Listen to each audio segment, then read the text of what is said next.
Hi, Franco. Professor Ball here. How's it going? During the course of the semester, you're going to either get comments from me inserted into your essay like I did last time, or you will get a video comment from me like you're getting this time.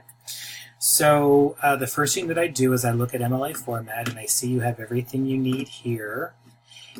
This is not a big deal, but it goes your name, my name, and then the class, and then the date. And you have a good title as long as this is not the title of the talk, which it's not.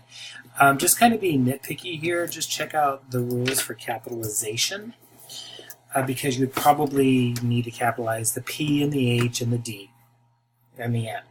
Okay? Have you ever thought about why sometimes we find it hard to be happy? Matthew Ricard, a Buddhist monk, photographer, and author, gives a talk at TED Talks about the habits of happiness. Technically, the H and the H should be capitalized, but if on YouTube or the TED Talk channel it's formatted this way, leave it alone. Matthew Ricard talks about how our mind must be healthy so we can bring happiness in our lives. He also comments that we should not only be satisfied with what happens on our outside, but with the inside of our mind. Our habits determine whether we decide to be happy or not. Ricard's thoughts about whether we are really happy and how we can achieve it, so you have what's called a comma slice there, so just get rid of that comma. It led me to think seriously about whether I'm really happy or not. Because of these thoughts, it led me to feel knowledgeable, motivated, and finally I became confident in myself when convincing myself in his presentation for what he stated. Ricard used personal experiences, stats, and visuals in order to convince his audience. So you have a nicely written introduction. Be careful with the word you. Because what if somebody's reading your paper and they read, have you ever thought about why sometimes we find it hard to be happy? And they're like, nope, I haven't.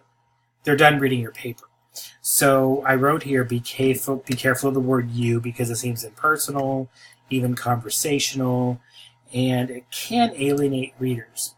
And I'll give you an example of this. I was in an English 114 years ago, and the students were in a small group reading their papers out loud one at a time.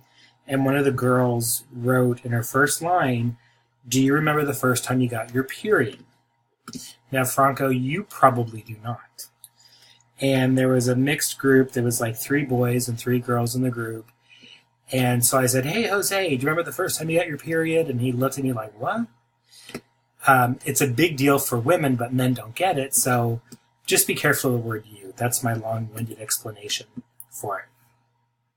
You tell me about him, which is good, and you have a great thesis. So you say he uses personal experiences, stats, and visuals, and hopefully that's how your paper develops. I forgot to mention, I do say in the prompt, no I, me, or mine. So while this is nicely written, you don't want to use it in my class. I guess there are some instructors that say it's okay, but for me it's a no-no. All right, so at the beginning of the presentation of Matthew Ricard in TED, he promoted some statements so that what he talked about with the audience made sense and convinced them that what he says is more than anything the truest truth. Oh, that's good. That'd be a good title, The Truest Truth. Already deepening and attracting the attention of its audience in his introduction, Ricard talked about his personal experiences, talking about his origins and how he really was being a monk in real life. So personal experiences, that's good. If I'm being really nitpicky, since this is your point, it should be in your first sentence. The use of personal experiences made the audience more credible. Security and knowledge that they gave to the speaker because, I'm not sure what you're trying to say here, more credible and secure. Take another look at this phrase, Franco. I don't know what you're trying to say. Because he used a tone where he showed his emotions by remembering his anecdotes. He also brought emotions to the audience. Here you would use a colon because you're about to define what he brought to the group. Personal experience can accompany or reinforce an otherwise sound argument, but it is seldom entirely persuasive in itself. Okay, you don't need this. If this was not from his TED Talk,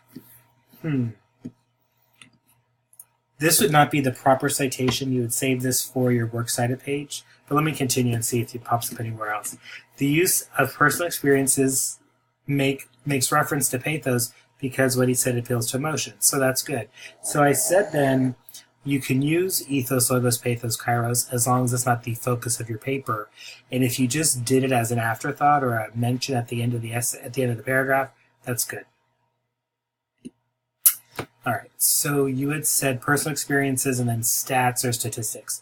In the course of Matthew Ricard's presentation, he tries to convince the audience that meditation is the key to achieving peace and happiness. Ricard used the use of statistics so that what he tried to show is true. In his statistics, he showed two types of people, those who meditated and those who did not. Both statistics showed that people who meditated or meditate tended, probably with the verb tense, since this already happened, it would be meditated, tended to be happier, and those who do not tended to be the opposite. These statistics were based on university studies. Ricard made sure that this information reached the audience so he could convince them again. So you have this quotation here, but you don't really blend it with your own words. So how can you integrate the quotation? You do not need this. This is from your works cited page. Oh, I see what this is. You used an outside source to tell me why statistics were important. Or, oh, nicely done. Very good, Franco. I hadn't thought about that. So you're using what grammar.blah says about personal experience. Oh, interesting. Okay. You could also use his words. So I get what you're doing now. Okay. Good. Throughout the speaker's presentation, he presented visuals to the audience to finally have an interest in what he is trying to say and get the satisfaction of convincing them. Ricard showed the audience the images of a person who, with the help of having a healthy mind, helped her to obtain the quality of her experience. Moreover, the use of this visual contributed, lowercase c, to the speaker's credibility, apostrophe S. And here, again, you would need to blend your quotation. So according to a handout on, this British University's website, visual aids can be a very powerful tool, blah, blah, blah. The visuals help the audience understand their speaker's main point, and you're still following your thesis, which is good. Trying to convince an audience requires that, in this case, the speaker has a tone where you can convince them of what your main point means. So then again, the use of this type of tools, probably these type of, this versus these, such as blah, blah, blah, blah, blah, blah. Good. I don't mean blah, blah, blah. I mean, I get it. I can see what you're saying, so that's good. Now, your works cited page, what you would have here would be Ricard, comma, I don't know if I'm spelling it right, period, the habits. So you have most of it, but you would need the author's last name, and then you also need the date that you found the video. And then the other thing, too, is after that, the first line goes all the way over, every line after that is tabbed over. So take a look at the handouts that I provided for you. And were there authors for these? Because if they were authors, then you would need to include that, like Hernandez, comma, Franco, period, using personal experiences, the date it was written, and the date you found it. But on the whole, you respond well to the assignment. My dogs are barking. So let me know if you have any questions. Thanks.